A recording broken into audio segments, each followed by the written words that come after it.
제가 청년 사역을 담당하고 이제 청년들과 젊은이 공동체를 담당하고 계속해서 기도하고 고민하고 있는 내용이 있습니다. 뭘까요? 여러분이 예수님 잘 믿는 거죠. 그리고 우리 공동체가 아름답게 세워지는 게 저에게 굉장히 큰 관심이고 굉장히 중요한 관심입니다. 그런데 최근에 제가 제 핸드폰에 있는 메모장을 뒤지다가요, 2016년에 제가 컨트롤 C, 컨트롤 V 했던 내용을 발견하게 됐어요. 그 제목이 뭐냐면 최근 청년부가 고전하는 이유라는 글이에요. 여러분 2016년이면 지금으로부터 몇 년 전이죠? 7년 전인가요? 그때도 청년부는 고전하고 있었습니다. 어떤 청년 사역자들이 있는 글에서 나온 건데요. 읽으면서 좀 여러 가지 생각이 들었던 것 같아요. 우리 청년부가 건강하게 자라고 있다고 믿고 이 공동체 하나님이 일하고 계신다고 믿습니다. 하지만 우리가 우리 공동체의 상황과 상태에 대해서 좀 정확하게 보고 생각할 필요도 있다고 생각해요.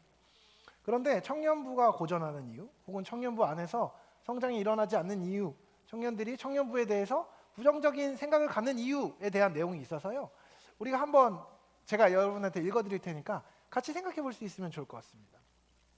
첫 번째로, 청년들이 생각이 없다. 그렇게 교육받은 결과다. 두 번째, 질문을 하지 않는 청년부. 세 번째, 되게 적나라한데요, 청년을 시다바리로만 생각한다. 네 번째, 청년은 종이 아니다. 다섯 번째, 신앙의 척도가 교회 봉사다. 여섯 번째, 기계적인 위로와 신방. 일곱 번째, 99양까지 잃어버린 열정. 다른 말로 하면 한 마리 어린 양뿐만 아니라 여기 있는 99마리도 신경 안 쓴다는 얘기죠. 여덟 번째, 세 글자입니다. 핵노잼. 그리고 아홉 번째, 섹스 이야기를 못한다. 열 번째, 교회 생활이랑 실생활이 연결이 안 된다. 11번째, 착하게 살아라. 마음속 이야기. 나는 착하지 않은데 어떡하지? 그럼 난 망한 건가? 12번째, 목사 중심이다. 제가 중심이 안 되고 싶어요. 13번째, 끼리끼리 논다. 14번째, 구체적이지 않다. 15번째, 솔직하게 말하지 못하는 청년부의 시스템. 16번째, 영혼 없는 안부와 나눔. 17번째, 답은 이미 정해져 있다. 교회에 오면 말이죠. 너가 힘든 건 알겠지만 내가 하라는 대로 해라. 이 말이라는 거예요. 18번째, 고난은 위장된 축복이라고 이야기한다. 19번째, 교회에 새신자 오면 대학에서 전공과를 물어본다. 역할이 정해져 있다는 거죠. 유아교육과? 그럼 넌 유치부. 이런 식으로 일시킨다는 거예요. 20번째, 인간적인 감정을 제한한다. 21번째, 우울해하거나 눈물을 흘리면 너 문제 있구나 라고 병자 취급을 한다. 하나님이랑 멀어져서 슬픈 거라고 이야기한다. 22번째, 신학생들이 교회 사역을 하기를 죽도록 싫어한다. 청년 신학생은 을이 아니라 정이다. 갑을병정 중에서요. 24번째, 청년 사역자는 지나가는 사람일 뿐이다. 정을 줄 수가 없다. 여기까지 적혀 있더라고요. 어떻게 생각하세요? 고개가 끄덕끄덕거려요. 그죠? 여러분, 사실 저는 여기 있는 내용을 다 동의할 수는 없어요. 모두 동의되진 않아요. 그런데 여러분, 동의되는 부분이 상당히 많죠? 안 그래요? 교회 공동체 안에서 아픈 부분을 찌르는 내용이 많이 있는 것 같아요. 교회가 잘못하고 있는 부분 있습니다. 교역자의 책임. 제가 여러분 영혼 없는 말을 하지 않기 위해서 노력하는데 밥 먹자고 얘기하고 밥 아직도 못 먹은 청년들이 많아요. 회개합니다. 조금 더 돌아다녀야 되는데 일주일에 4명씩 만나도 다 만나기 힘드네요. 또 청년들 스스로의 책임도 있죠. 질문을 던지지 않는 거, 생각 안 하는 거. 어떤 걸까요? 여러분, 다양한 측면의 책임이 나옵니다. 그리고 그 책임에 대해서 우리가 회피하면 좋은 공동체를 이룰 수 없어요. 우리의 약점, 우리의 연약함 볼 수 있어야 합니다. 교회도 교역자도 우리 성도들도 우리 청년들도 모두 돌아봐야 하겠죠. 다만 이 평가 안에 정당하지 않은 것에 대해서 살펴볼 수가 있습니다. 뭐 하나하나 다 따지려는 이야기가 아니에요. 하지만 여러분 이 담론에 포함된 다양한 오류가 있는데 그 오류의 핵심이 뭔지 아세요? 바른 지식이 없다는 것입니다. 지식 없이 판단하고, 판단의 근거 없이 판단하고, 행동의 근거 없이 행동한다는 것이죠. 하나님 앞에서. 여러분 교회에 대한 지식을 올바로 갖고 계십니까? 복음에 대한 지식을 바르게 갖고 계십니까? 전 그것이 궁금합니다. 여러분 사실요, 저를 포함해서 이 교회 그리고 한국 교회, 세계적인 교회, 모든 교회 안에 있는 많은 문제는요, 복음에 대한 오해입니다. 하나님을 알지 못하는 것이죠. 그러면 교회가 잘못하게 되고, 교역자가 잘못하게 되고, 성도가 잘못하게 됩니다. 그러면 그 잘못으로 말미암아 잘못된 결과들이 도출되고, 결국 잘못 도출된 결과는요, 잘못된 사상의 결과라는 것이죠. 잘못된 정체성, 잘못된 생각, 잘못된 사상, 잘못된 인식의 틀이 잘못된 행동을 도출합니다. 여러분 이때는요, 행동을 고치려고 하면 안 됩니다. 생각이 잘못되어 있고, 원리가 잘못되어 있고, 마음이 잘못되어 있을 때는요, 행동을 고치려고 노력하면 안 돼요. 그렇다면 무엇을 고쳐야 합니까? 생각을 바꿔야 하죠. 사상을 바꿔야 합니다.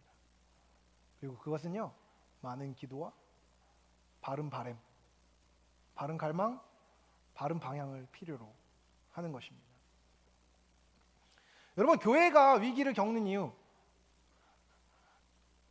청년 공동체 안에 어려움을 겪는 이유 간단합니다.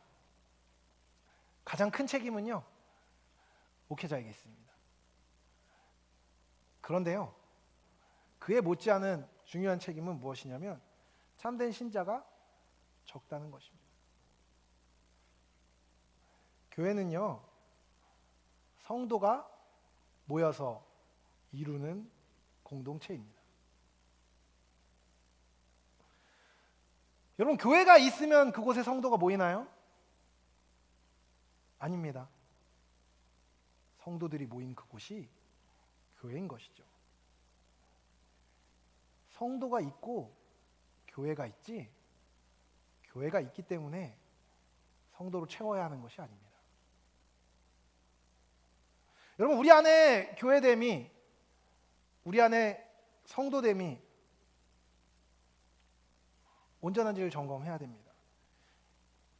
교회됨이 온전하지 않다면요, 그것은 결국 지도력에 대해서, 또한 개개인의 성도들에 대해서 그들이 올바른 모습으로 있고 올바른 존재로 있는지를 점검해야 합니다. 여러분은 누구입니까? 성도는 누구입니까? 성도의 삶의 목표는 무엇입니까? 신앙생활의 목표는 무엇입니까? 왜 신앙생활을 하십니까? 가정의 평화를 위해서 신앙생활하는 일은 이제 끝내십시오. 여러분의 인생을 두고 진지하게 고민해야 할 필요가 있는 것입니다. 무엇이 가치 있는지, 어떤 가치로 살아야 되는지 말입니다. 여러분 오늘 읽은 로마서는요, 사도 바울이 복음에 대해 서술하고 그 복음에 대한 적용을 깊이 많이 풍성하게 담고 있는 책입니다. 여러분 복음을 올바르게 이해하고 있습니까? 여러분 이 질문은요, 여러분이 성도입니까? 라는 질문과 크게 다르지 않습니다. 여러분 복음을 아시잖아요? 복음을 들었잖아요? 복음을 받아들였습니다. 그렇다면 여러분 복음이 여러분의 언어로 설명될 수 있습니까? 복음이 무엇입니까? 아주 짧게 요약하면 이거죠. 죄로 말미암아 죽음에 이르러 지옥에서 영원한 형벌을 받아야 하는 우리를 위해 창조주 하나님께서 예수 그리스도를 이 땅에 보내셨고 십자가에서 죄의 값을 치르게 하셨으며 우리를 영원한 생명으로 옮겨주신다는 소식입니다. 예수 그리스도를 믿고 그분께 삶을 의탁할 때 그리 됩니다. 여러분 우리는 원래 죄인입니다. 우리가 왜 죄인입니까? 여러분은 왜 죄인입니까? 죄를 지어서 죄인입니까? 아니면 죄인이라서 죄를 짓습니까? 간단합니다. 여러분, 사람들이 죄라는 것을 생각할 때 많은 경우 도덕적인 것만 생각하죠. 적극적으로 도덕적인 것에 위반을 행한 것만이 죄라고 생각합니다. 여러분, 하지만 죄는 그것이 아닙니다. 하나님의 관점에서 죄는 도덕적인 것에만 치우치지 않습니다. 행위라는 측면에 초점을 맞추어서 얘기할 때는요, 잘못된 일을 행하는 것이 죄입니다. 사실 그게 틀리지 않습니다. 하지만 여러분, 인간에게 있어서 죄는요, 잘못된 일이라는 행위가 아니라 사실은 상태입니다. 죄는 악한 상태에서 비롯되는 것이기 때문입니다. 죄에 대한 가장 흔한 오해는요, 그것이 잘못된 일을 하는 것이라고만 생각하는 것입니다. 아닙니다. 하나님 밖에 있는 것이 악한 것이고 죄된 상태이며, 하나님 밖에 있음으로 말미암아 결과적으로 행하는 모든 것이 죄가 되는 것입니다. 하나님 밖에 있는 상태를 우리는 악이라고 부릅니다. 악은요, 선이 결핍된 모든 상태, 하나님 안에 있지 않은 모든 상태, 하나님과 연결되어 있지 않은 모든 상태를 일컫습니다. 그리고 그것의 결과가 죄인 것이죠. 여러분, 그렇다면 악이 선의 결핍이라면 선은 무엇입니까? 온전한 것입니다. 맞는 것입니다. 선한 것, 그것은요, 하나님입니다. 하나님이 선이십니다. 하나님 안에 있는 것이 선입니다. 여러분, 인간의 선은 무엇입니까? 스스로 선하게 되어지는 것입니까? 아닙니다. 하나님 안에 있는 것이 선입니다. 하나님 안으로 옮겨진 상태가 선인 것이죠. 여러분, 인간은요, 태초에 지어졌을 때 선한 존재요, 선한 상태에 있었습니다. 하지만 죄로 말미암아 타락해서 악한 상태가 되었습니다. 죄로 하나님과의 관계가 끊어졌기 때문입니다. 그래서 우리는 영원한 생명에 거하지 못하고 영원한 지옥의 형벌을 받게 되었습니다. 그런데요, 여러분, 하나님을 향하여서 죄를 지은 인간을 하나님이 사랑하셨습니다. 먼저 말입니다. 인간과 세상을 하나님께서 사랑하셨습니다. 핸드폰을 좀 내려주세요.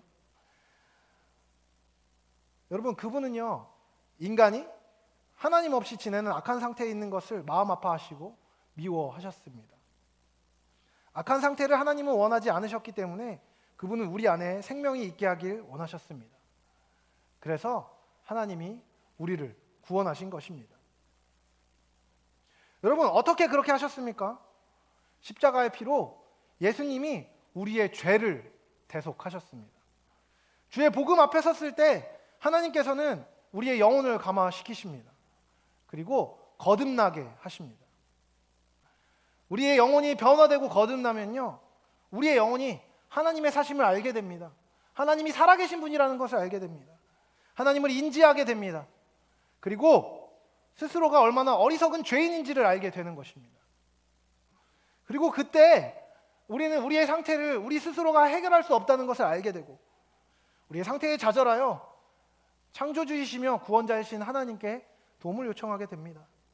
죄에서 돌이키고 주님께 우리의 생명을 맡기게 되는 것이죠. 주님께 우리의 삶의 주도권을 맡기게 되는 것입니다. 그것을 우리는 회심이라고 부릅니다.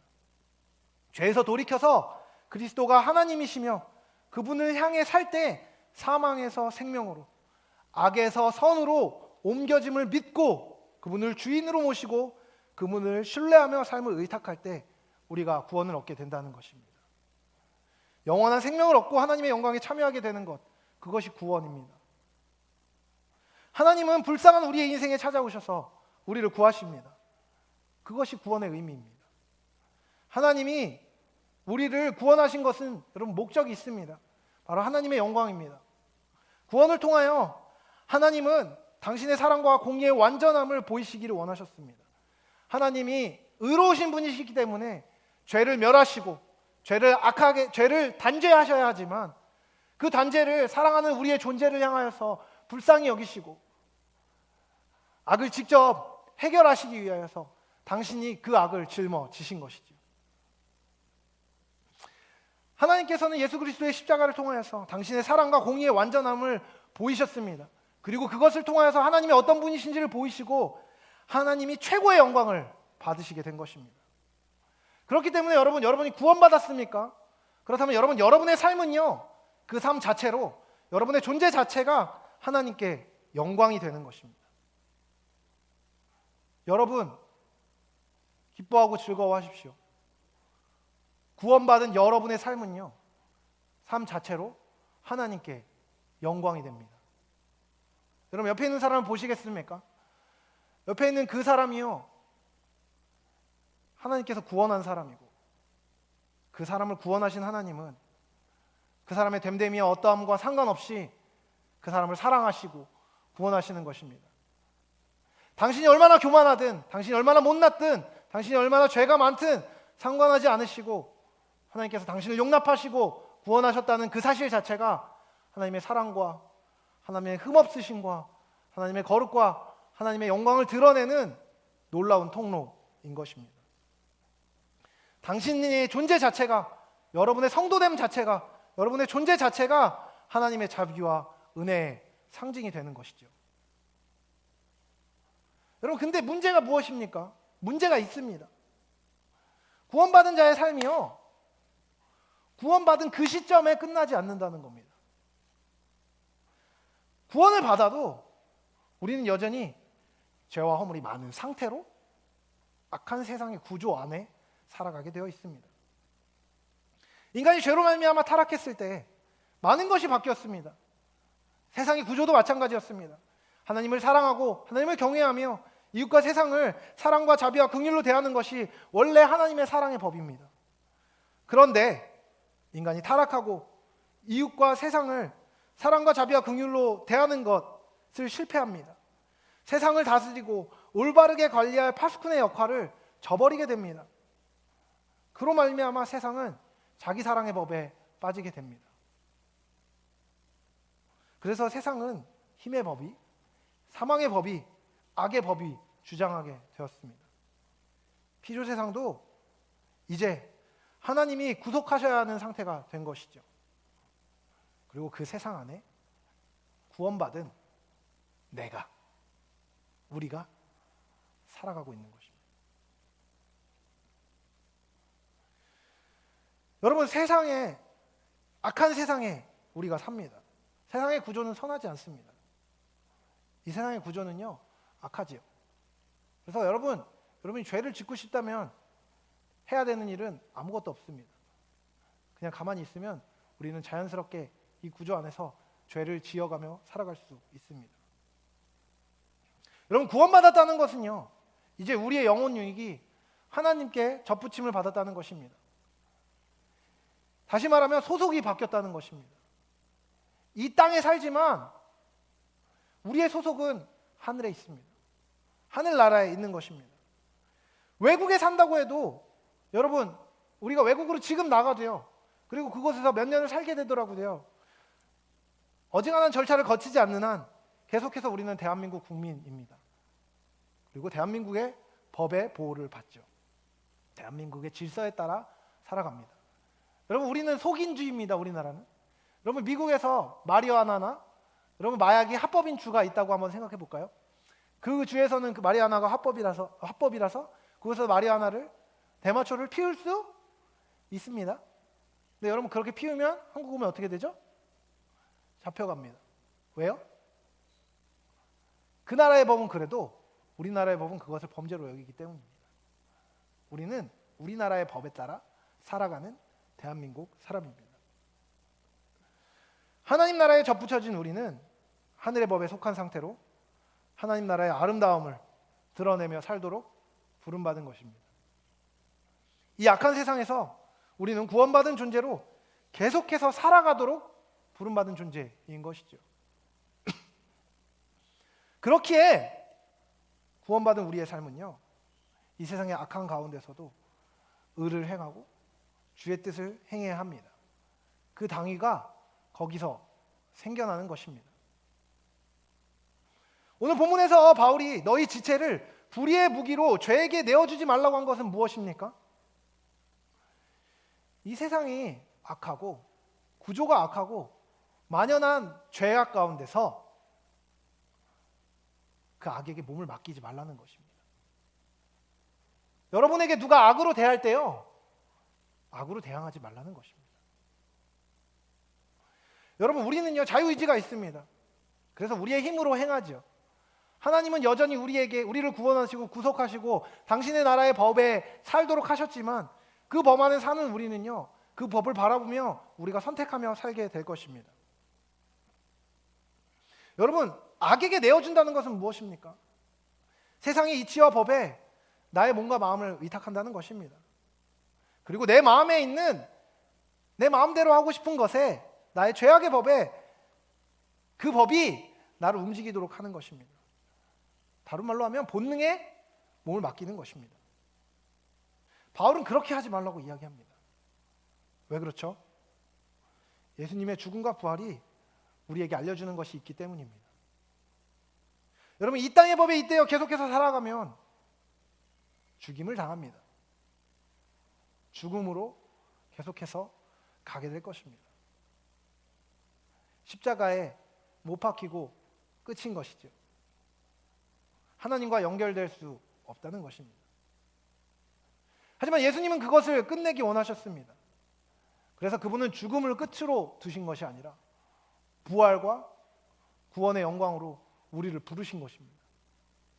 그 죽음의 비참에서 우리의 인생이 끝나지 않고 부활의 영광에 있대요 영원한 행복과 은혜의 삶을 살아가도록 하기 위해서, 복의 삶을 살도록 하기 위해서 주께서 그 모든 것들을 우리에게 주셨다는 것입니다. 그 예수님의 죽음에 나의 죄와 옛 성품과 잘못된 삶을, 이 땅의 악한 구조에 속해 있고 그것을 기뻐하는 신분을 함께 죽인 것이 하나님이 하신 일입니다. 그래서 새 생명을, 새 신분을 살도록 주님이 허락하신 것이죠. 여러분, 하나님이 우리를 구원하신 이유는 그것 때문입니다. 구원받은 우리의 몸과 혼과 영은요, 이제 의의 무기로 드려졌다고 이야기합니다. 의의 병기로 드려졌다고 이야기합니다. 의의 병기로 드리는 삶은요, 내 마음에 있는 생명의 성령의 법이 나를 움직이도록 한다는 것입니다. 거룩하지 않은 상황, 죄된 상황, 악한 상황에서 거룩하신 하나님을 바라보며 사랑이 없고 의롭지 않은 세상에서 세상과 다른 가치를 가지고 다른 사랑을 하며 의를 추구하며 사는 삶의 방향으로 인도받는 것, 그것이 의의 병기로 드려진 삶입니다. 여러분, 무기는요 무엇을 하죠? 무기는 아무것도 하지 않습니다. 무기로 하는 것입니다. 우리의 삶을 의의 병기로 드렸다는 것은 무엇입니까? 의로운 일에 하나님께서 쓰시도록 하나님께 우리의 삶을 드렸다는 것입니다. 그렇다면 그 의의 병기를 집어드는 것은 누구입니까? 내가 아니라 주님이 들으시는 것입니다. 여러분, 구원받았다는 것은요, 주님이 우리를 긍휼히 여기셔서 생명을 주셨음을 의미합니다. 그러나 여러분, 냉정히 스스로를 바라보십시오. 여러분, 구원받은 자답게 그와 같은 성품을 가지고 그와 같은 행위를 하며 살고 계십니까? 여러분의 학교, 여러분의 일터, 여러분의 직장, 여러분의 가정에서 여러분 그렇게 행하고 계십니까? 성공하십니까? 아닙니다. 저도 마찬가지입니다. 여전히 실패하고 여전히 넘어집니다. 우리는 여전히 연약한 가운데 사랑하고 의를 행하고 용서하고 용납하고 악한 가운데 선을 행하지 못합니다. 여전히 마음이 좁고요, 소심하고 연약하며 잘 삐지고 남을 용납하지 못하죠. 그런데 여러분, 사도 바울이 하나님의 은혜를 받아서 이렇게 말합니다. 그와 같은 옛 본성을 이제 버리라고 말입니다. 왜죠? 우리의 자격 없음에도 불구하고, 우리의 실력 없음에도 불구하고 그런 연약한 나를 충분히 용납하실 수 있는 하나님을 바라보며, 그런 소망 없는 상태에서도 선으로 바꾸실 하나님을 바라보며 이 삶을 하나님께 드리라고 말하는 것입니다. 내 삶이 의의 병기로 드려졌다는 것은요, 내가 날카롭고 내가 성능이 좋고 내가 좋은 무기라는 것을 의미하는 것이 아닙니다. 나를 드시는 분이 능하시다는 것입니다. 기타를 요즘에 배우는 청년들이 좀 많아요. 우리 다운 자매님이 기타줄을 갈았습니다. 기타줄 갈 때 제가 갈아줬어요. 근데 세상에 엄청 비싼 기타줄을 갖고 온 거예요. 기타가 20만 원인데 기타줄을 4만 5천 원짜리를 사갖고 왔습니다. 제가 그래서 얘기해줬어요. 이 줄을 이 기타에 달면 안 된다. 여러분, 엘릭서를 20만 원짜리 기타에 달아도 20만 원짜리 기타는 20만 원짜리 소리를 낼 겁니다. 근데 여러분, 비밀이 있습니다. 기타줄이 5만 원짜리, 6만 원짜리고 기타가 300만 원이어도 기타리스트가 기타를 못 치면 아무 의미가 없습니다. 그러면 펜더 기타가 좋은 기타입니다. 좋은 기타를 주면은 기타를 잘 칠 수 있습니까? 아닙니다. 기타가 펜더인 게 중요한 게 아니라 손가락이 펜더여야 되는 겁니다. 여러분이 얼마나 좋은 성능이냐가 중요하지 않습니다. 의의 병기로 드린다는 것은요, 우리를 인도하시고 우리를 쓰시는 분이 능하신 분이어야 하는 것입니다. 여러분, 근데 죄는요 능하지 않고 어떤 선도 도출할 수 없습니다. 네, 여러분, 하나님께 여러분의 삶을 드리면요, 하나님이 5만 원짜리 합판 기타 같은 나의 삶을 통하여서도 몇억 원이 넘는 기타로 연주하는 것보다 훨씬 아름답고 멋진 연주를 하실 수 있는 최고의 하나님이신 것입니다. 여러분, 나를 믿어주시는 하나님, 나를 사용하실 수 있는 하나님을 믿으며 하나님께 우리의 삶을 드릴 때 우리가 변화되는 것입니다. 여러분, 죄를 지워나가는 것입니까? 우리의 힘으로 지웁니까? 그렇지 않습니다. 우리가 죄를 바라볼 때의 관점과 우리의 삶을 바라볼 때의 관점을 바꾸고 그 바뀐 삶으로 힘차게 살아내라는 것입니다. 그리고 그분이 주신 사랑의 법을 향하여 힘차게 살라는 것입니다. 여러분, 구원받았다는 것은 무엇입니까? 여러분의 영혼이 새롭게 태어났다는 것입니다. 여러분, 거듭났다는 것은요, 낫다는 거예요. 출생했다는 것입니다. 예수님이 여러분의 옛 자아를 죽이시고 새로운 성품으로 살게 하셨다는 것입니다. 여러분, 출생의 목적은 무엇입니까? 아기가 태어났습니다. 이 아기가 어떻게 해야 되는 겁니까? 자라야 하는 것이죠. 출생의 목적은 완성입니다, 여러분. 주님이 우리를 거듭나게 하신 이유는요, 우리가 그 생명에, 그 새로운 생명에 걸맞는 모습으로 성적에 나가서 마침내 주님을 닮은 모습으로 완성되는 것입니다. 여러분, 원래 우리는 스스로의 삶에 대한 책임 자체를 질 수 없는 존재였습니다. 여러분, 여러분의 삶을 여러분이 행복하게 할 수 있습니까? 우리의 삶을 우리가 스스로 행복하게 할 수 있나요? 없습니다. 그런 존재인 우리를 하나님은 은혜로 생명의 자리로 옮겨주신 것입니다. 그것은 하나님께서, 여러분, 생명의 자리를 하나님이 옮겨주셨다는 것은 무엇을 의미할까요? 그것은요, 하나님이 우리를 완성시키시겠다는 의지의 표현인 것이죠. 하나님이 여러분을 똑바로 만드시겠다는 의지의 표현인 것입니다. 하나님이 여러분을 더 아름답게 빚어가겠다는, 그래서 마침내는 완성하겠다는 약속인 것입니다. 여러분, 우리는 스스로 잘하지 않습니다. 잘하게 하시는 것이 하나님이십니다.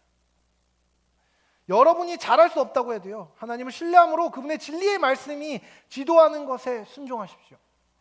따르십시오. 따르기로 결정하고 따르는 은혜를 구하십시오. 그러면 여러분, 하루하루의 변화가 느껴지지 않아도 그분의 은혜에 의탁하며 기도하며 분투하는 가운데 그분이 여러분을 완성시켜 나가는 것을 경험하게 될 것입니다. 그것이 의의 병기로 드리는 삶입니다. 여러분 구원받았고 예수님을 믿게 되었는데 내 삶은 왜 여전히 요 모양 요 꼴이지요? 여러분의 기능이 바뀌지 않을 수 있습니다. 그렇다고 해서 당신의 존재와 여러분의 신분과 여러분의 위치가 바뀌지 않은 것은 아닙니다. 여러분, 하나님은 여러분의 존재 자체를 변화시키셨습니다. 여러분의 영혼이 하나님을 알도록 하셨고 하나님을 따르도록 하셨습니다. 하나님을 알게 하시고 하나님을 바라보게 하셨습니다. 여러분의 존재를 바꾸신 하나님께서 그 존재에 걸맞게 살도록 인도하고 계십니다. 우리가 그것에 귀 기울이지 않을 따름입니다. 그렇게 우리는 순종해야 하는 것이죠. 그러면 그분이 어느새 완성하시는 것을 보게 되는 것입니다. 여러분이 할 수 있는 것만 하는 것은요, 신앙생활이 아닙니다. 하나님을 의지하는 것이 아닙니다. 나에게 하라고 하시는 것을 하는 것입니다. 그것이 은혜를 경험하는 삶인 것입니다. 여러분 가운데 하나님이 무엇을 원하십니까? 여러분을 향한 하나님의 뜻은 무엇입니까? 여러분, 거룩하고 죄를 미워하고 하나님을 사랑하고 이웃을 사랑하고 여러분의 삶에서 구체적으로 적용해야 되는 내용이 무엇입니까? 여기 있는 사람들이 다 다를 것입니다. 알고 있습니다. 어떤 사람은 재정의 위기를 겪고 있을 수 있고, 어떤 사람은 관계의 위기를 겪고 있을 수 있고, 어떤 사람은 건강의 위기를 겪고 있을 수 있고, 어떤 사람은 진로의 위기를 겪으면서 그 가운데서 무엇을 해야 될지를 알지 못할 수도 있습니다. 여러분, 그 가운데 근데 하나님의 뜻을 구해 보신 적이 있으십니까? 하나님의 뜻이 만약에 내 안에 임한다면 그것에 순종하기를 원하는 마음이 있습니까? 하나님의 뜻이 임할 때 순종하면 그것을 바꾸신다는 것에 대한 여러분 지식을 갖고 있습니까? 아니, 여러분의 지식에 의지하는 것보다 하나님께 의지하는 것이 더 온전하고 완전하고 실수가 없다는 것을 여러분 알고 계십니까? 그럼 그것을 아셔야 하고 그것을 위해 삶을 던지는 것입니다. 그리고 그 삶을 살 때 은혜가 경험되는 것입니다. 여러분, 교회에 오는 것이 재미있으십니까? 제가 아까 성경 공부할 때도 물어봤습니다. 여러분, 재미없지 않으십니까? 그러니까 뒤에서 핸드폰 보고 있지 않겠습니까? 딴짓하고 있지 않겠습니까? 여러분, 교회 왜 오십니까? 왜 교회 생활이 재미없습니까? 간단합니다. 교회에서의 삶이, 설교 말씀이, 찬양이, 하나님의 일하심이 여러분의 삶과 연결되어 있지 않기 때문입니다. 상관없으니까 상관없는 이야기를 하고 있는데 여러분 무슨 관심을 갖겠습니까? 아무 의미 없는 것입니다. 하나님이 여러분에게 뭐라고 말씀하시는 건지 관심이 없기 때문입니다. 그것이 나의 의미가 없기 때문입니다. 그러니까 재미가 없는 것이죠. 하나님의 말씀에 관심이 없는데 하나님의 말씀을 알 길이 없고 하나님의 말씀을 알지 못하는데 그것을 실천할 길이 없고 그것을 실천하지 않는데 변화될 길이 없는 것이죠. 교회의 가르침이 목사님이 말하는 게 내 삶하고 상관이 없는데 내 삶을 변화시키지 않는데 내 삶에 영향을 미치지 못하는데 들을 이유가 없는 것이죠. 그래서 재미없는 겁니다. 간단하죠. 여러분, 하나님이 여러분에게 말씀하시는 분이십니다. 말씀하고 계십니다. 만물의 창조주이시고 여러분의 구원을 계획하시고 그 구원을 계획하신 하나님께서 그 구원을 여러분의 삶 가운데 거룩함으로 완성하기 원하십니다. 그리고 그것을 교회를 통해, 예배를 통해, 다양한 모임을 통해, 심지어 교회 밖에서도 여러분에게 하나님 말씀하고 계실 것입니다. 교회는 왜 이래? 투덜거리지 마십시오.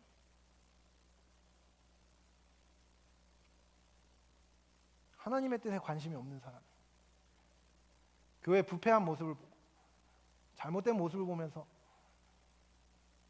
온전한 태도를 취할 확률은 0입니다. 여러분에게 말씀하시는 것에 귀 기울이십시오. 여러분 어떤 삶을 살아야 합니까? 여러분의 삶의 목표는 무엇입니까? 여러분의 신앙생활을 왜 합니까? 왜 앉아 있어야 하는 것입니까?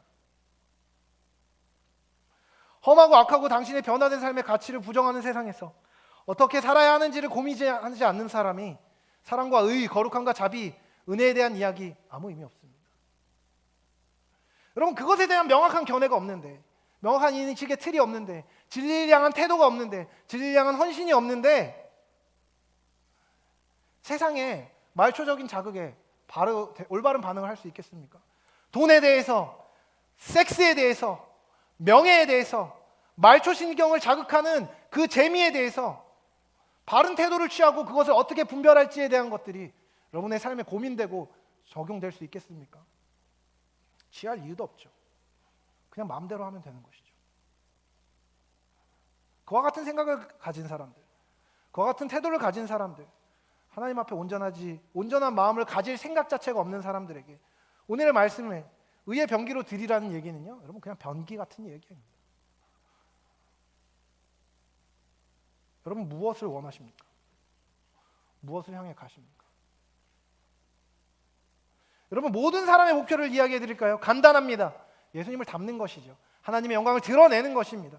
예수님처럼 사는 것입니다. 예수님처럼 하나님의 영광을 위하여 의의 변기로 스스로를 드리고 악한 세상 가운데 받은 구원의 은혜를 가지고 다른 삶을 살고 그 삶에서 이전에 누리지 못하는 기쁨을 누리다가 천국에서 영원히 말로 다 할 수 없는 하나님의 영광에 참여하고 이 땅에서 살아내는 것입니다. 그것이 여러분이 가져야 하는 목표입니다. 영원한 기쁨, 영원한 행복, 영원한 아름다움을 누리는 것, 그것을 목표로 하고 사십시오. 그래야 땅의 것에 대해서 매이지 아니하고 그것을 두려워하지 아니하고 그것 안에 온전한 태도를 가지고 살 수 있습니다. 멀리 천국에서가 아니라 지금으로부터 시작하여 영원에 이르기까지 그와 같은 삶을 살아가게 하시는 하나님과 함께 살아가는 것, 그게 우리의 목표입니다. 허망하고 추상적인 것이 아니라 구체적인 삶에서 그렇게 살아내는 것, 그 삶을 경험하는 것, 그것이 목표입니다. 에베소서 4장 17절이 이렇게 얘기합니다. 사도 바울이 이렇게 이야기하죠. 그러므로 내가 이것을 말하며 주 안에서 증언하나니 이제부터 너희는 이방인이 그 마음에 허망한 것으로 행한 같이 행하지 말라. 여러분, 어떻게 그렇게 사느냐고요? 그게 세상 사는 것과 어떤 연관이 있냐고요? 먹고 사는 문제를 진짜 해결해 줄 수 있냐고요? 묻기에 앞서 제발 해보십시오. 시험해 보십시오.